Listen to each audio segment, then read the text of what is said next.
Sometimes, in the middle of a day that looks exactly like every other, you feel something you can't explain. A kind of heaviness that isn't sadness, a kind of tension that isn't fear. It's more like a quiet warning, a whisper beneath your routine saying everything you depend on could vanish. You sense it while tying your shoes, scrolling your feed, microwaving leftovers, moments so ordinary they should feel safe, but instead carry a strange unease. You don't talk about it. Nobody talks about it, because everyone is busy putting on the performance of stability. As if acting confident can trick the universe into behaving, as if smiling hard enough can keep disaster away. But behind the filtered pictures, the productivity hacks, the carefully managed optimism, there's a question that follows every human like a shadow. What if life doesn't reward the good? What if the universe doesn't care how moral you are? What if God doesn't owe you protection? That question is the doorway to the Book of Job, a story so uncomfortable most people skip it, not because it's complicated, but because it's honest, brutally honest. Job is not a tale about patience or perseverance or the triumph of faith. It's the collapse of a belief system we're all secretly addicted to, the belief that being good creates a shield around you. Think about it. Most people won't say it out loud, but they live as if goodness buys safety. Stay polite, work hard, avoid trouble, be responsible, stay humble. And in return, life will treat you gently, like some cosmic trade agreement. Good behavior for good outcomes, moral effort for moral protection. But the Book of Job doesn't just reject this idea, it annihilates it.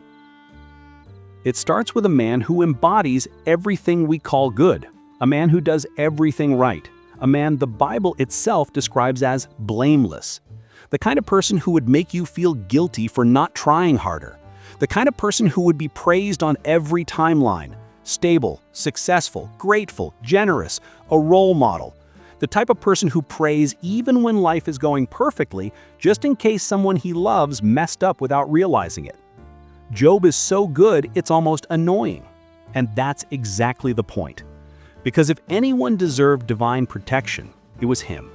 If anyone deserved safety, stability, reward, blessing, security, it was him.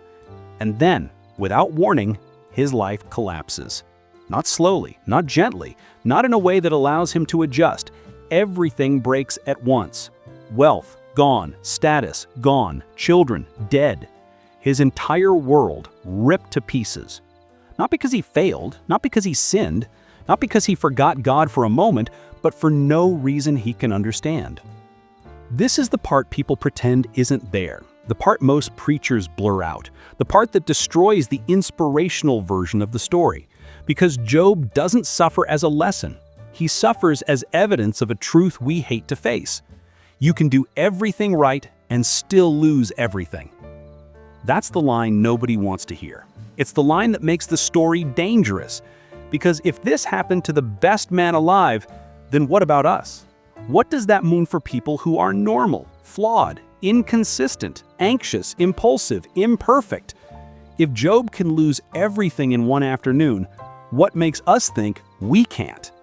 That question isn't depressing, it's terrifying. And that terror is the beginning of the book. But the pain isn't even the worst part. It's the silence. Job cries out. He begs for an explanation. He screams for fairness. He demands a reason. And the sky stays mute. That silence is where most people break, because we are conditioned to believe that meaning should appear when we suffer, that answers should come when we pray, that pain should unlock clarity. But Job teaches the opposite. Sometimes there is no answer. Sometimes suffering doesn't teach anything. Sometimes pain isn't instructional. Sometimes the universe simply doesn't answer your cries. And in that silence, something inside Job fractures. His sense of justice, his sense of order, his belief that good things happen to good people. Everything he anchored his identity to collapses. It gets worse when his friends show up. If you've ever been in deep pain, you know exactly the type. People who don't listen, people who don't sit with you, people who pretend they're helping but are actually protecting themselves. They come with clichés ready, like weapons disguised as comfort. God has a reason. You must have done something wrong. Everything works out in the end. Maybe you're being tested. And the worst one, you brought this on yourself. These men aren't comforting him, they're shielding their own worldview. Because if Job is truly innocent, then suffering is random. And if suffering is random, they're not safe. Their morality isn't protection. Their rituals aren't guarantees. Their good behavior doesn't shield them. And that terrifies them more than Job's suffering. So they blame him. They need him to be guilty so they can continue believing they're safe. Their compassion is fake. Their theology is fear. Their comfort is control.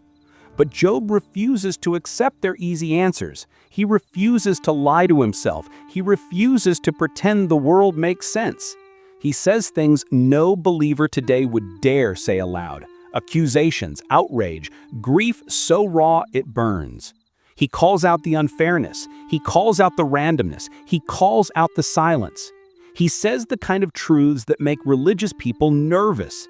And yet, in the story, God says Job is the only honest one in the room, the only one who spoke truthfully, the only one who dared to look reality in the face without covering it in shallow theology.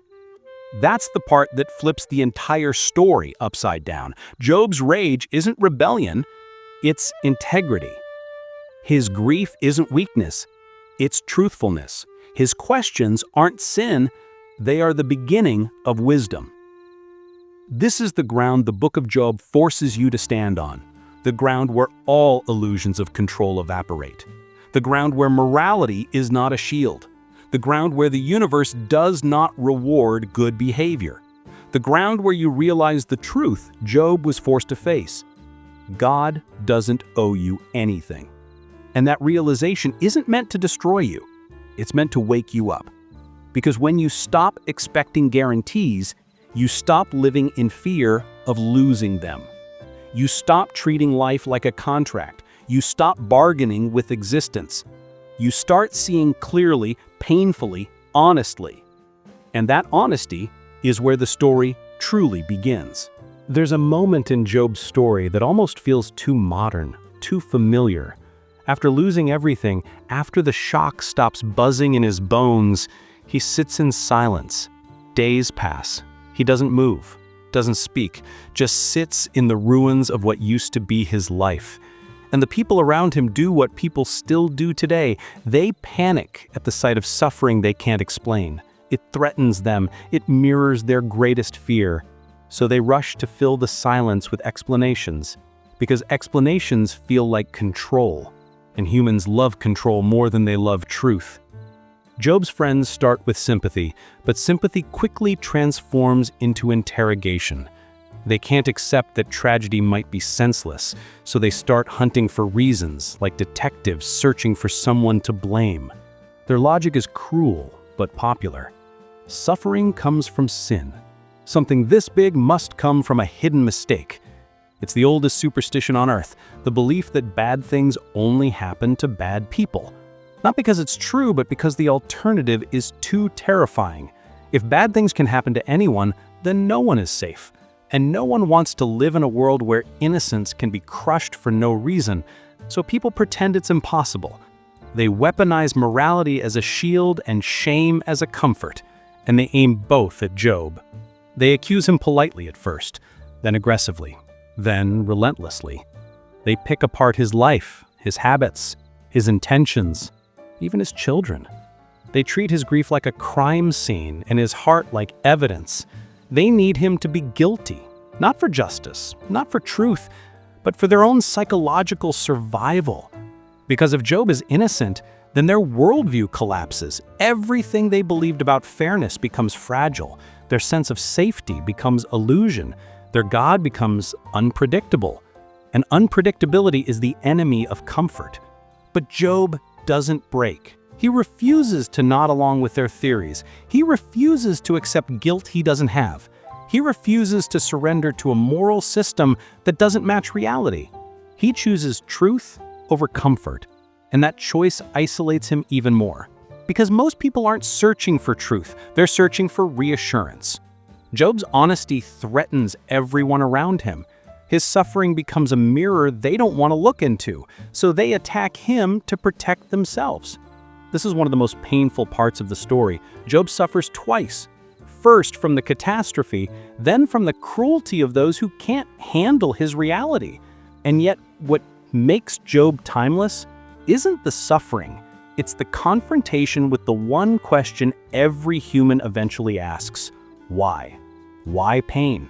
Why loss? Why injustice? Why do the wicked thrive while the innocent bleed? Why does goodness not guarantee protection?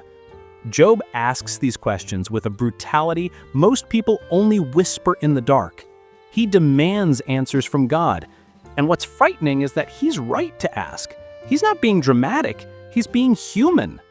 Job dismantles the idea that questioning God is wrong. He shows that the refusal to lie to yourself is a form of faith, a deeper faith, a dangerous faith.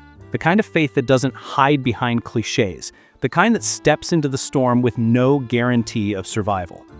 Job doesn't ask, "Why is this happening to me?" He asks, "Why is this allowed to happen to anyone?" It's the difference between self-pity and existential clarity. Job isn't just grieving his life, he's interrogating the architecture of reality. And then there's the silence, the vast, echoing silence of a universe that does not respond. That silence is more painful than the loss itself. It's the silence anyone who has ever prayed desperately knows. The silence that makes you wonder if you've been talking to the ceiling. The silence that feels like abandonment. The silence that shatters the illusion that God is a customer service representative who replies when you file a complaint. Job speaks into the void and hears nothing back. And that nothingness becomes its own kind of torture. People often say everything happens for a reason. But Job shows that this phrase is a defense mechanism, not a truth. Sometimes things happen without reason.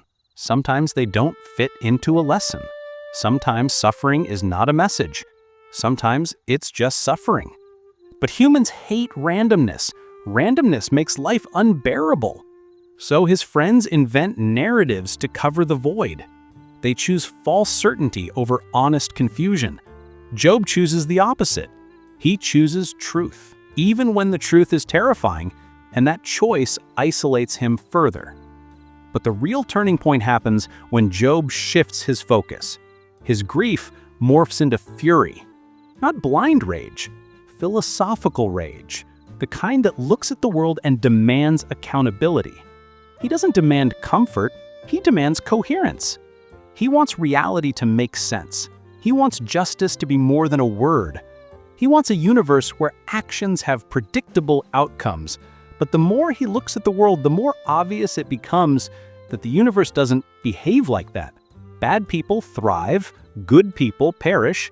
Justice is inconsistent, morality is not a shield, and Job says what almost no one has the courage to admit: the world doesn't operate the way we pretend it does. This honesty is so explosive that his friends react like he's committing blasphemy. But the shocking twist, which most people never notice, is that God later tells those same friends that Job is the only one who spoke truthfully. Think about that. Job, the man who questioned everything. Job, the man who accused God of injustice. Job, the man who refused to accept clichés. That's the man God defends. Not the ones who repeated religious slogans, not the ones who tried to protect God with bad theology, not the ones who insisted everything was fair. God rejects their comfort and embraces Job's honesty. This is where the book of Job becomes unbearable for anyone addicted to easy answers. The story makes a claim most people aren't ready to hear. Complaining to God is not sin. Lying about reality is. And Job refuses to lie. He refuses to pretend God always makes sense. He refuses to pretend life is predictable. He refuses to pretend suffering is always deserved. Job is the kind of believer modern religion doesn't know what to do with. Too honest, too raw, too unmanageable. This is the point where the story stops being about Job and starts being about us. Because everyone eventually reaches a moment where the ground beneath their life cracks. A diagnosis, a death, a betrayal, a disaster. And in that moment, the illusions we've built about fairness, about control, about protection, shatter. And you have to decide, Will you cling to fake comfort like Job's friends, or will you face the truth like Job? That's the question the story holds like a knife. That's the question no one can escape. There's a moment in the book of Job that feels like the center of the entire universe. A moment most people avoid because it strips away every comforting belief we've ever held. After all the speeches, all the blame, all the tears, Job finally breaks, not in despair, but in clarity. He stops trying to understand why this happened. He stops trying to fix the moral equation. He stops trying to reconcile goodness with disaster. Instead, he turns directly toward God and demands something almost no one is brave enough to demand: accountability. He doesn't whisper, he doesn't tiptoe, he doesn't sugarcoat his words to sound holy. He speaks like someone whose world has burned down and who refuses to pretend the ashes don't smell like smoke. He says, in essence, explain yourself. If you are just, show me the justice. If you are good, show me the goodness. If there is order in the universe, then reveal it. Because from where I'm sitting, the world looks incoherent. This is the point where Job stops being a victim and becomes a philosopher. His grief becomes interrogation, his hurt becomes clarity, his confusion becomes honesty. Most people would never dare speak to God like this. Not because they don't feel it, everyone who has suffered has felt something like this, but because they fear the consequences. They fear lightning, punishment, divine anger. But Job's courage is different. He speaks not from arrogance, but from desperation. He speaks like someone whose world has burned down and who refuses to pretend the ashes don't smell like smoke. And this is where the story becomes shockingly subversive. Job's confrontation isn't condemned, it's honored. The text treats his questions as legitimate, his rage as authentic, his honesty as righteous. But then it happens. The silence fractures, the air shifts, a storm rolls in. God finally answers. And the answer is not what anyone expected. God does not explain himself. He doesn't give reasons or reveal hidden moral lessons. He doesn't even acknowledge Job's loss in the way Job hopes. Instead, God unleashes a flood of questions that shatter the illusion that humans understand anything about the world at all. Where were you when I laid the foundations of the earth? Do you command the dawn? Can you loosen the cords of the constellations? Do you give the horse its strength? Did you design the laws that govern the universe? On the surface, these questions sound humiliating, and they are. But they're not meant to degrade Job. They're meant to reveal something far more terrifying. Job's suffering is not the center of the universe. Human morality is not the blueprint of creation. The world doesn't operate on our expectation of fairness. God's response is not comfort, it's perspective, a violent, overwhelming reminder that reality is bigger, older, stranger, and far more complex than any human moral system can comprehend. God is not explaining why Job suffered. God is explaining that Job's demand for fairness assumes the universe is built around human justice. But it's not. This is the part nobody wants to accept. Not ancient readers, not modern believers, not anyone who still clings to the fantasy of moral predictability. God does not answer the question, why did this happen? Instead, he obliterates the question entirely. The point is not why suffering happens.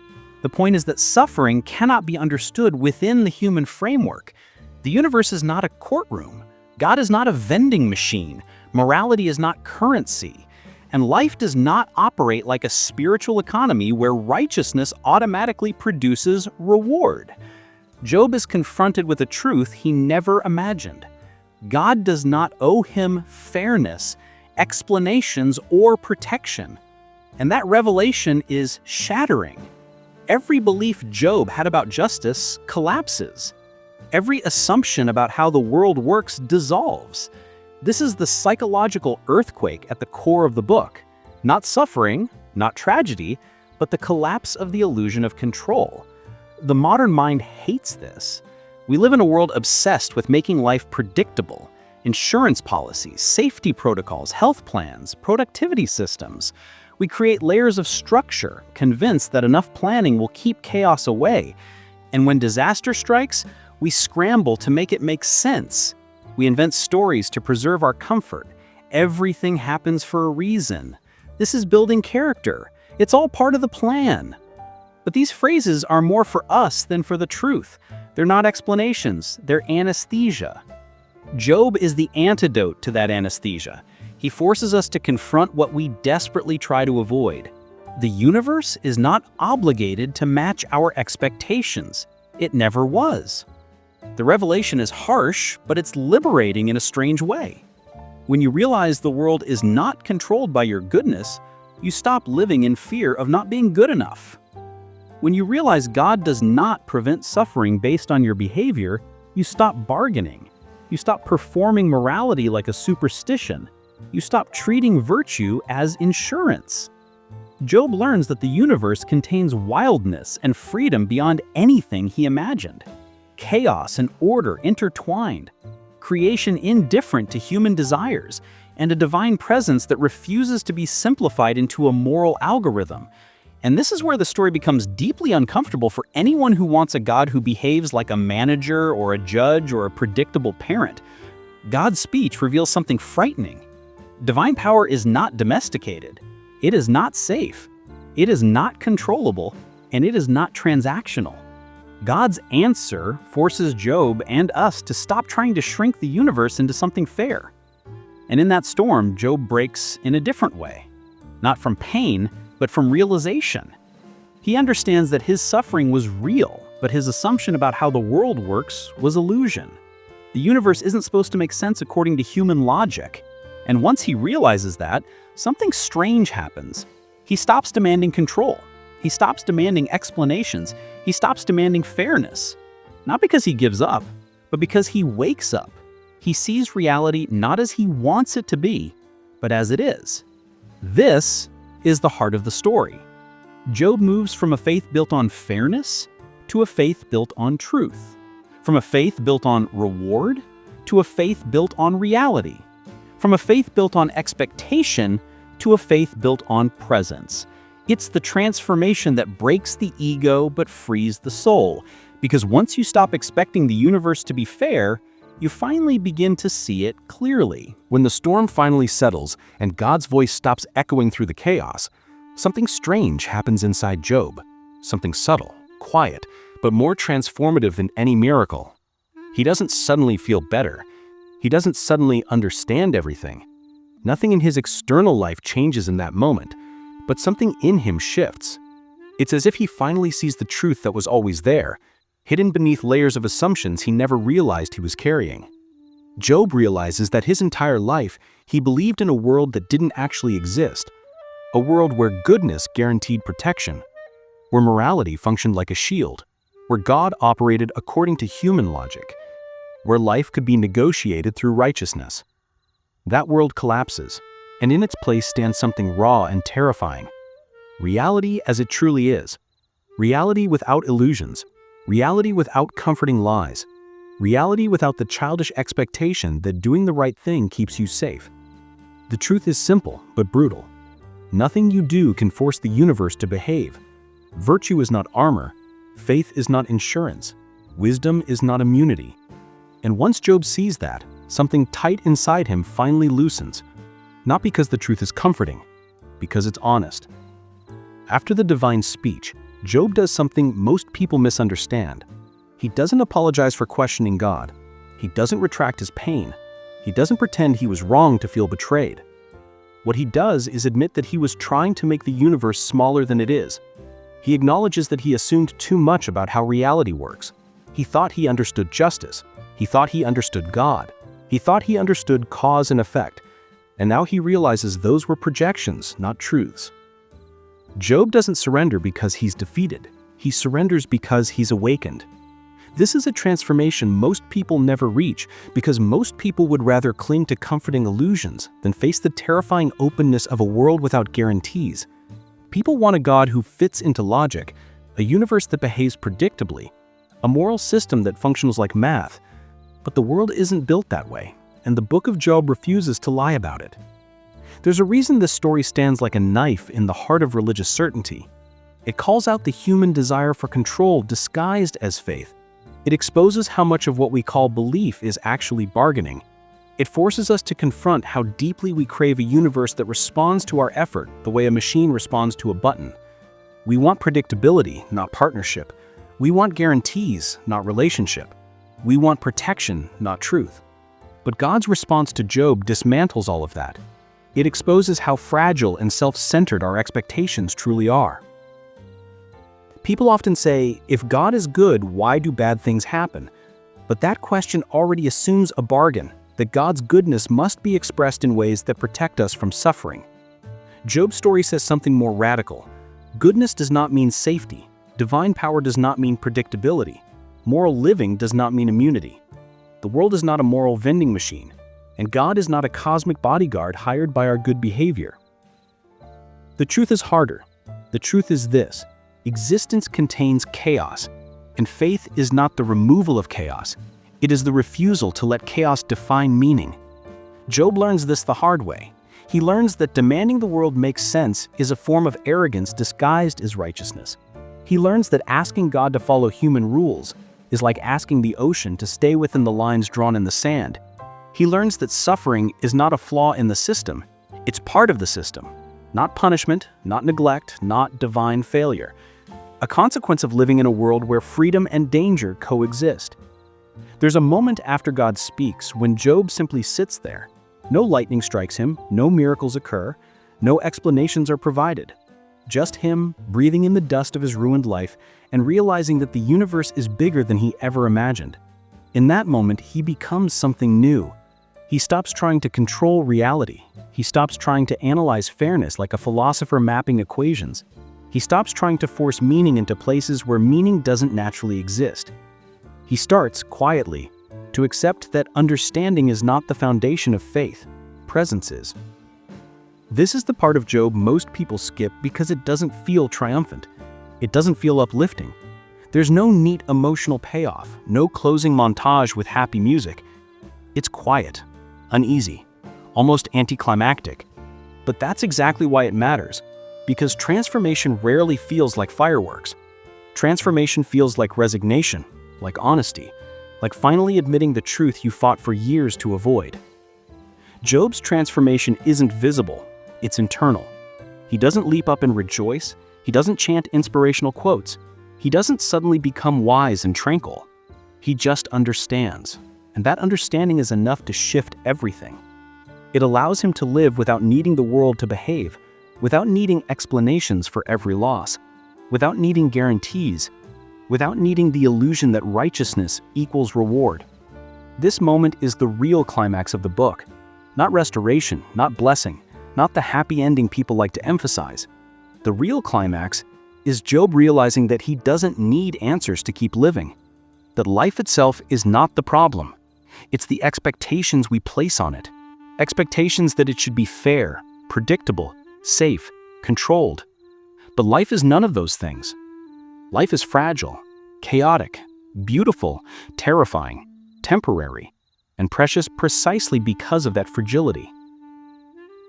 Most people never reach this place because they keep waiting for the universe to explain itself. They wait for closure, for meaning, for a moment when everything makes sense. But Job shows that such clarity rarely comes. The world's mysteries don't bend to human understanding, and demanding clarity is just another form of control. In the quiet that follows the storm, Job learns the hardest truth. Faith isn't believing everything will work out. Faith is choosing to live even when nothing makes sense. It's choosing presence over explanation. It's choosing honesty over illusion. It's choosing reality over comfort. It's choosing to remain human in a universe that does not bend to human desire. By the time Job speaks again, it's with a new kind of humility. Not the humility of defeat, but the humility of someone who finally sees the world as it is. Someone who understands that righteousness does not earn reward, that morality is not currency, that God does not owe him protection, and the absence of guarantees is not abandonment. It's the condition of being alive. After everything, after the silence, the storm, the collapse of certainty, Job does something incredibly ordinary. He lives. Not triumphantly, not with renewed optimism, not with some Hollywood-style transformation. He simply continues. He eats, he breathes, he walks, he exists. And this is the moment most people misunderstand more than any other, because they think the point of the story is the restoration that comes later, the return of wealth, the new children, the doubled blessings. But restoration is not the point. The point is that Job was willing to live even without restoration. The point is that Job chose to continue before anything improved. That's the real victory, not the rewards. The willingness to exist without guarantees. People love the second half of the story because it feels fair, it feels symmetrical, it feels like everything was worth it. But if you truly read the book, you'll notice something unsettling. Job never receives an explanation. Not before his suffering, not during it, not after it. The happy ending does not answer a single one of his questions, and the text doesn't claim it does. If anything, the ending reinforces the most uncomfortable truth of the entire narrative. Life gives and life takes, and neither motion is predictable or controllable. The restoration is not payment. It is not compensation. It is not divine apology. It is simply another turn of the wheel. This is what makes the book of Job so psychologically devastating. It refuses to turn suffering into a lesson. It refuses to give meaning where meaning doesn't naturally exist. It refuses to reward Job for surviving. It refuses to say, "This all happened so you could get something better." That line, so popular today, does not appear in the text. The restoration is not the moral of the story. The moral is that Job lived without requiring it. The moral is that Job no longer based his faith on outcomes. The moral is that Job no longer believed he was owed anything. And that freedom, dangerous, dizzying freedom, is the real turning point. Because once you stop expecting fairness, you stop being betrayed by life. Once you stop expecting protection, you stop living in fear. Once you stop expecting reward, you stop performing your morality like a transaction. You become real. Job becomes real. Not the man who was righteous because life rewarded him, but the man who remained human when life broke him. That is the kind of person who can survive a world that does not operate on moral formulas. That is the kind of person who can live without illusions. And there's something else, something almost hidden. When Job prays for his friends at the end, those same friends who accused him, blamed him, misunderstood him, he doesn't do it because everything makes sense now. He doesn't do it because he suddenly feels wise or healed or elevated. He does it because he has stopped needing the world to align with his feelings. He does it because he understands that people cling to illusions out of fear, not malice. He does it because suffering stripped him of the arrogance of certainty. Pain humbled him in a way comfort never could. And now he sees their fear for what it is. He forgives because he understands. This is something restoration cannot teach, only collapse can. Job's new life does not erase the old one. His dead children are not replaced by the new ones. His grief does not vanish just because blessings returned. That's not how grief works. That's not how love works. That's not how life works. And the book of Job, unlike almost every other ancient text, doesn't pretend otherwise. It doesn't rewrite Job as a man who got over it. It shows him as a man who learned to live with the weight of a universe that does not revolve around him. And this is the lesson modern people avoid at all costs. We are obsessed with control, obsessed with safety, obsessed with making life predictable. We create systems, routines, rituals, philosophies, all designed to protect us from the truth Job had to face. The universe is not obligated to treat you fairly. The world does not operate according to your moral logic. Bad things happen to good people. Good things happen to terrible people. Some prayers are answered, some aren't. Some tragedies make sense in hindsight, most don't. And the idea that everything happens for a reason is far more comforting than it is true. But Job shows that meaning is something the universe hands you. Meaning is something you choose to create. Not to explain suffering away, but to live despite it. Job's faith after the storm is different from his faith before it. Before, his faith was a contract. If I do good, God will protect me. After, his faith is just presence. Even if I lose everything, I will remain. There is no bargaining left, no illusion of immunity, no expectation of protection, just a raw and terrifying kind of trust that exists without answers. This is the kind of faith that terrifies institutions, because it can't be controlled by promises of reward. It can't be manipulated by fear of punishment. It can't be bought, sold, measured, or performed. It's the kind of faith that exists even when God is silent, even when the world is violent, even when life is unpredictable, even when justice seems absent. It's a faith that chooses to live without demanding compensation. Most people never reach this point because it requires letting go of the fantasy that being good guarantees safety. It requires letting go of the illusion that the world owes you something. It requires letting go of the need for answers. And humans hate letting go. We want structure, not surrender. We want clarity, not mystery. We want justice, not reality. But Job learns something deeper than justice: acceptance. Not passive acceptance, not apathetic acceptance, but the acceptance that allows you to move through life without needing it to obey you. This is why Job's story is not a tragedy and not a triumph. It's something rarer, a revelation. A revelation about the true nature of existence. A revelation about the limits of human understanding. A revelation about the fragility of life. A revelation about the absurdity of expecting fairness from a universe that predates fairness itself. And above all, a revelation about the kind of faith that remains after illusions collapse, the kind that isn't based on outcome, reward, comfort, or control.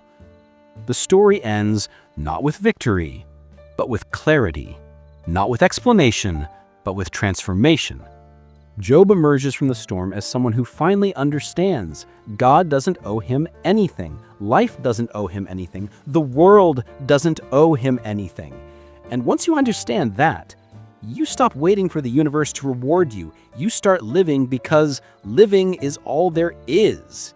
You start loving because love is all that matters.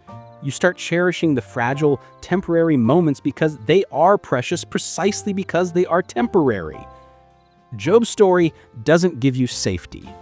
It gives you truth.